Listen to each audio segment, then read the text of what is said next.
Oi meninas, boa tarde, tudo bem? Vocês viram, ó? Depois eu conto. Então vamos lá, dando continuação ao nosso estudo, nós estamos lendo o finalzinho do capítulo 14, né?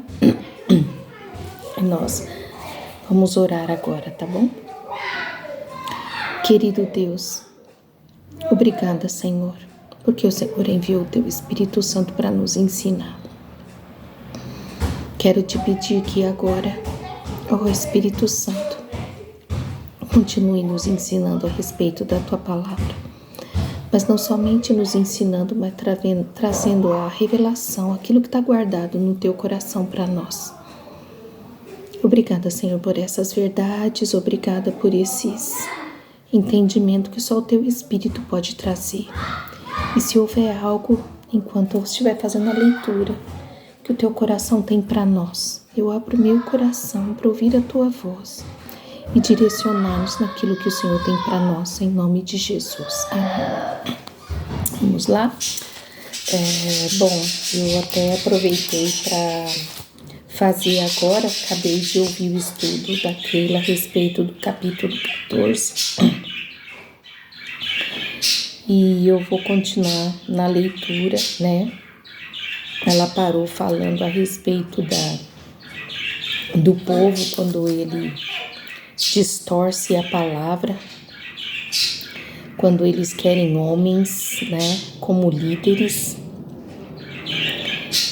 como deuses, né, como o povo fica cego espiritualmente, que o próprio Paulo, mais tarde para o livro de Romanos, ele fala que o coração e a mente dos homens estão cegos, né, diante da palavra, mas que nós, os filhos de Deus, cristãos, não desistimos e somos ousados, né, como Paulo foi.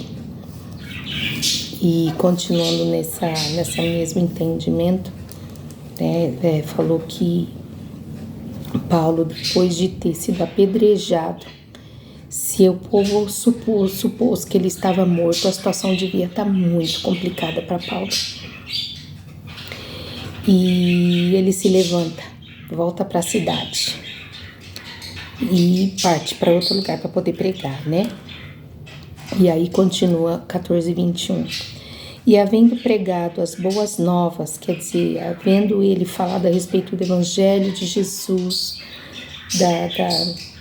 da promessa, do nascimento, da vida, da morte, da ressurreição de Jesus naquela cidade, que era a cidade de Derbe, né? Ele fugiu de Listra, que foi onde ele apanhou, havendo pregado em Derbe e feito muitos apóstolos, muitos discípulos ali, eles voltaram para Listra, Icônio e Antioquia, renovando o ânimo dos discípulos e os encorajando a perseverar na fé, ensinando o seguinte: é necessário que em meio a muitas tribulações e aflições entremos no reino de Deus, né?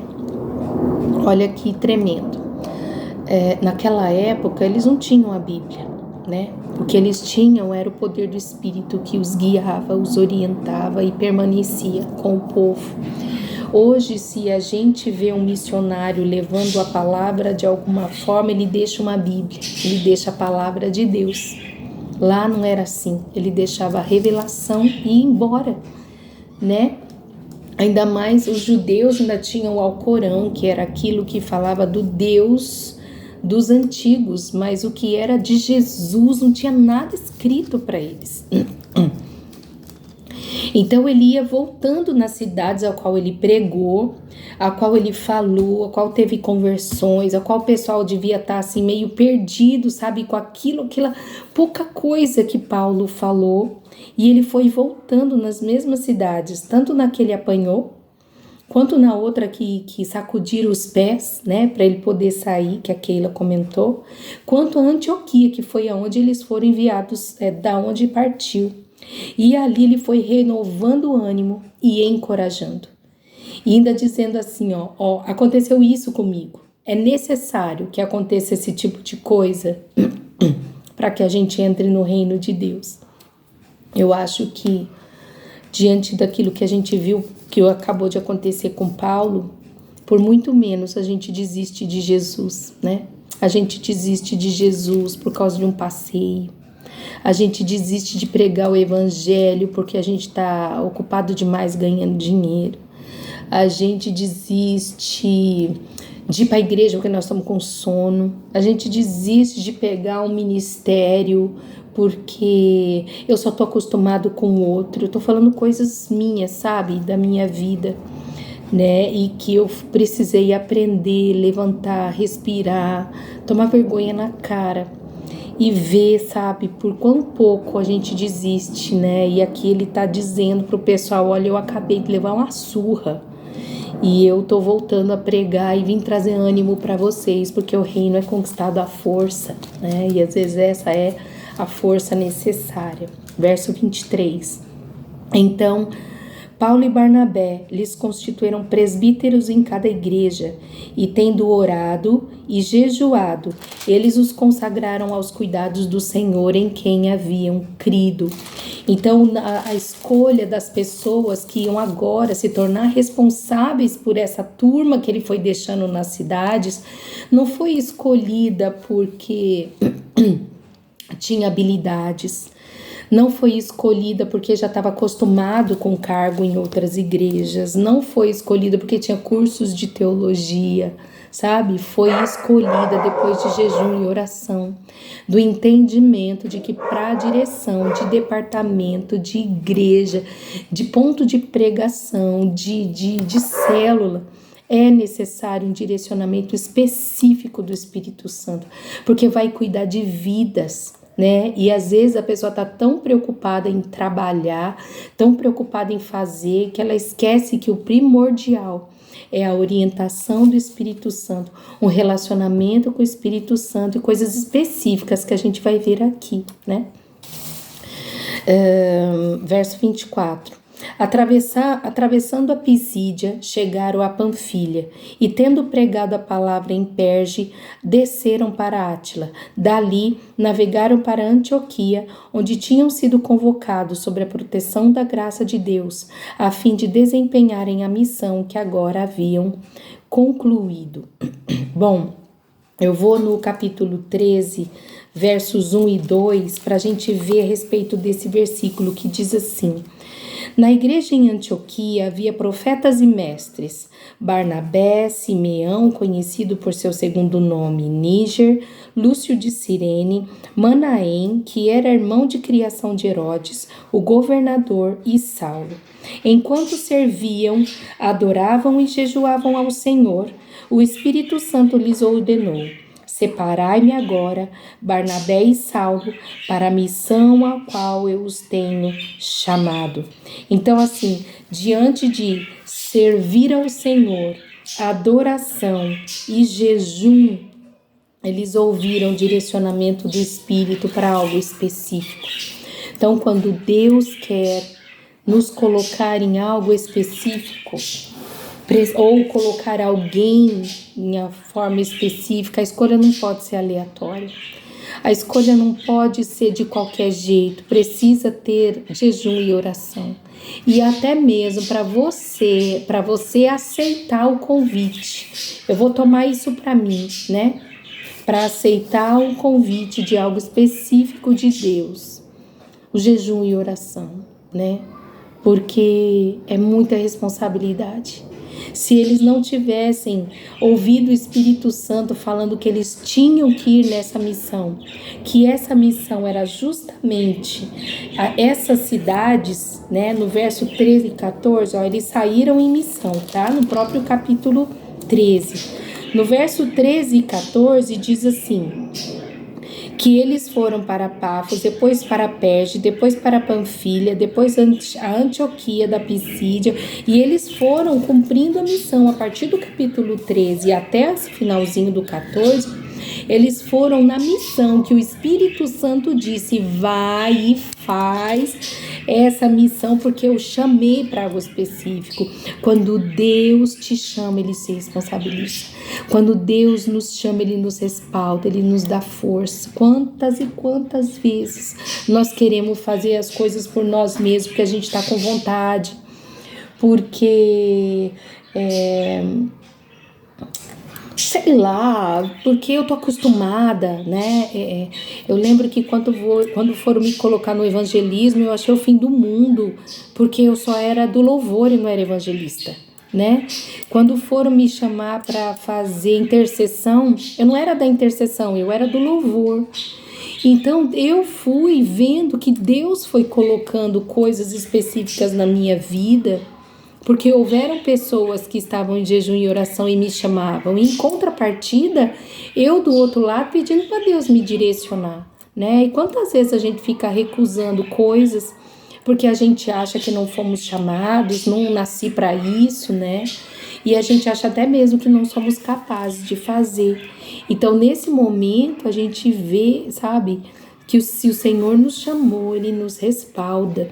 Aqui diz, sabe, nesse mesmo versículo 26, que estavam sob a proteção da graça de Deus, a fim de desempenhar a missão que eles acabaram de concluir. Então, o Senhor nos capacita do começo ao fim. Ele dá força do começo ao fim. Ele direciona do começo ao fim. Quantas vezes a gente já desistiu por não ver fruto? Nossa, eu tô tomando tapa na cara, sabe? Eu tô com a direção dos adolescentes na igreja e parece que eu tô dando um soco no ar. Difícil, e já tentei desistir várias vezes. O ano passado, no projeto social, quantas vezes querendo desistir. E eu sei que o Senhor me chamou para esse projeto, sabe? E algumas foram em jejum e oração, pedindo direção de Deus. E é engraçado porque eu senti a direção de Deus para começar. E de repente, num determinado momento que já era hora de parar, sabe? Mas o momento, vontade de desistir o tempo todo. E diante dessa palavra, sabe?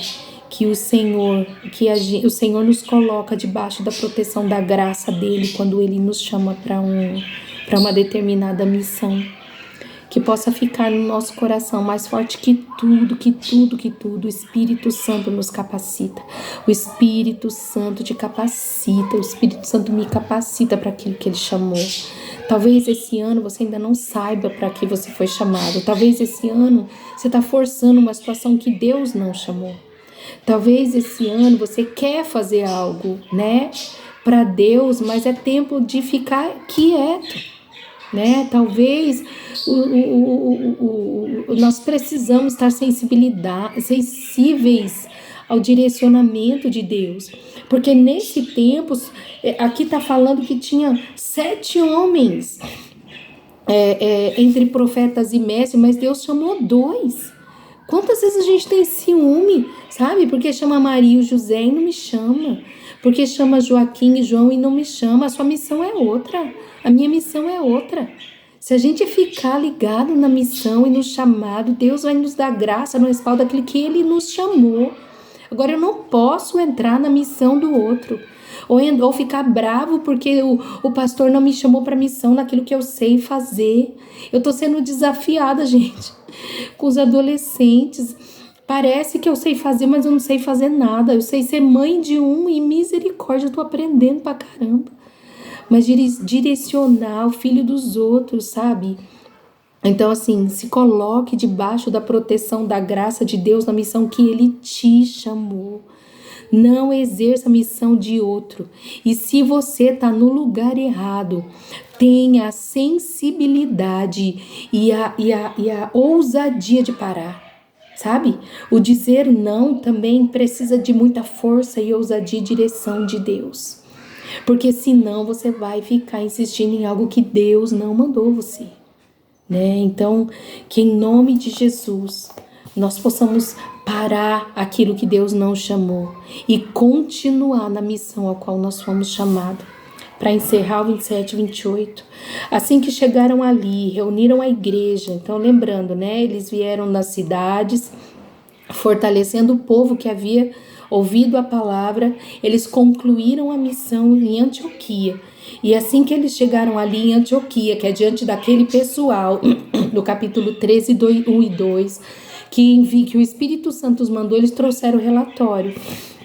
E eles disseram como Deus abrira a porta da fé aos gentios e permaneceram ali com os discípulos por longo tempo. Esse longo tempo dá mais ou menos 1 ano e meio, mais de 1 ano. No 13:43, ele está diante, os dois, Paulo e Barnabé, estão diante dos gentios. E olha o que ele fala para os gentios, ó. Deixa eu ver se é o 43 que eu anotei aqui. Não, 48, perdão. 47. Porquanto dessa maneira, isso Paulo e Barnabé falando aos gentios, porquanto dessa maneira o Senhor nos ordenou, eu te constituí como luz para os gentios, a fim de que tu leves a salvação até os confins da terra. Ao ouvirem essa declaração, os gentios se alegraram de sobremaneira e glorificaram a palavra do Senhor, e todos quantos haviam sido escolhidos para a vida eterna creram de coração.